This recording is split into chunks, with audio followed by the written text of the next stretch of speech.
കേരള നിയമസഭാ തിരഞ്ഞെടുപ്പിന് AICC എല്ലാ തരത്തിലും ഒരുങ്ങിക്കഴിഞ്ഞു. തന്ത്രങ്ങൾ മെനയാൻ ആളെയൊക്കെ ഇറക്കിയിട്ടുണ്ട്. AICCയുടെ വാർ റൂമൊക്കെ സജ്ജമായി. നയിക്കാൻ കന്നഡ ഉപമുഖ്യമന്ത്രിയുടെ വിശ്വസ്തൻ, പേര് കുറച്ച് കഠിനമാണ്, ഹർഷക നാദം എത്തിയിട്ടുണ്ട്.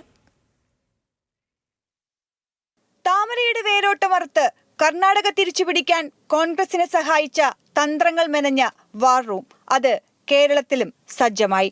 KPCCയിൽ നിന്നൊക്കെ മാറി വഴുതക്കാട്ട് കേന്ദ്രത്തിലാണ് പ്രവർത്തനം. നയിക്കുന്നത് കന്നഡ യുവ നേതാവ് ഹർഷ കനാദം. അതാരാണ് ആ നേതാവ് എന്നല്ലേ? ബിസിനസ് അനലിസ്റ്റാണ്. അതിൽ തീരുന്നില്ല. കർണാടക മുൻ സ്പീക്കറും മന്ത്രിയുമായിരുന്ന KR രമേഷ് കുമാറിന്റെ മകനാണ് ഹർഷ.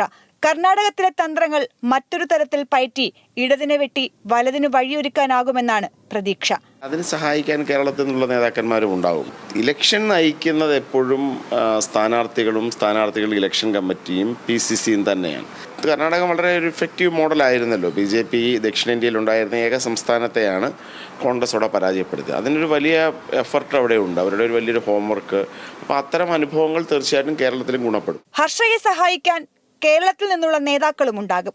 പ്രചരണത്തിനുള്ള വിഷയം മുതൽ സോഷ്യൽ മീഡിയ കണ്ടന്റ് വരെ വാർ റൂമിൽ സജ്ജമാകും. അങ്ങനെ അങ്ങ് കയറി ഇടപെടാമെന്ന് സംസ്ഥാന നേതാക്കൾ കരുതരുത്. AICCയുടെ നേരിട്ടുള്ള നിയന്ത്രണത്തിലാണെന്ന് ഇടയ്ക്കിടെ ഓർമ്മിപ്പിച്ചുകൊണ്ടേയിരിക്കും. PR Praveena, news Malayalam, Thiruvananthapuram.